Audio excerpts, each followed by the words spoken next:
Welcome to question 2 of the 2011 Mathematical Methods Exam 1. In this video we will be looking at the solution and examination advice for this question. A reminder that this video is in no way endorsed by VCAA. So for part A, we're asked to find an antiderivative of 1 divided by 3x subtract 4 with respect to x. And for the 2016 onward study design, we're just going to add in that x is greater than 4 on 3, which will allow us to complete this question. So this question is asking us to find an antiderivative of 1 divided by 3x subtract 4 with respect to x. And we can write that by taking the coefficient of x out as a third, and we're still going to have the integral of 1 over. And now if we take a factor of 3 out from the bottom line as a third, that will leave x subtract 4 on 3 on the bottom line now. And now we know that the antiderivative of 1 over x is simply log e of x. So this is going to equal 1/3 log e of x take 4 on 3. And now because it's an antiderivative, our plus c value can simply be 0. So that is the answer to part A of this question. So from the examiner's report, we can see that 43% of students got this question right, and that the examiners noted that the constant c is not necessary for finding an antiderivative, as it can be any real number including 0.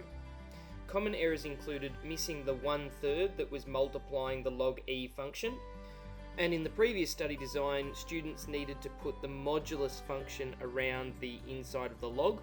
However, this isn't required, provided we're told that x is greater than 4 on 3, which we did on the previous slide. The examiner's report goes on to say that students should be aware that finding the general antiderivative of f of x requires an arbitrary constant to be included, but because we just wanted an antiderivative, we didn't need it for this case.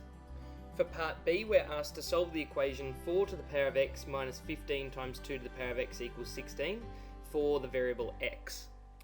So we can see 4 to the power of x can be written as the same base as this term as a base of 2 by going 2 squared to the power of x, subtract 15 times 2 to the power of x, and then we're going to have minus 16 equals 0 for the equation we're going to solve.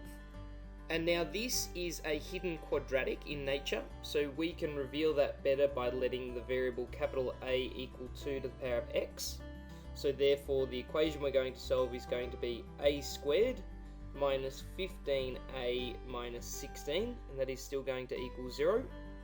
And then to solve this, we're going to factorise and use the null factor law, so we're going to look for the factors of negative 16 that add up to negative 15. And we can see that a subtract 16 times a plus 1 would allow that to happen, so that is still going to equal 0. So therefore the null factor law says that a minus 16 could equal 0, or that a plus 1 could equal 0. So that would give a could equal 16, or we could have a could equal negative 1. However, a is simply 2 to the power of x, so we get 2 to the power of x could equal 16, or 2 to the power of x could equal negative 1. However, we know 2 to the power of x can't equal negative 1, so there's no solution to that part. And now 2 to the power of x equals 16 gives x equals 4. So that is the only solution to this problem. From the examiner's report, we can see that 61% of students received no marks for this question. A few students got 1 or 2 marks, and 28% of students got all 3 marks. And overall, the examiner noted that this was a very poorly done question, and that many students started by writing a equals 2 to the power of x, and that went to 4 to the power of x is 2a rather than a squared.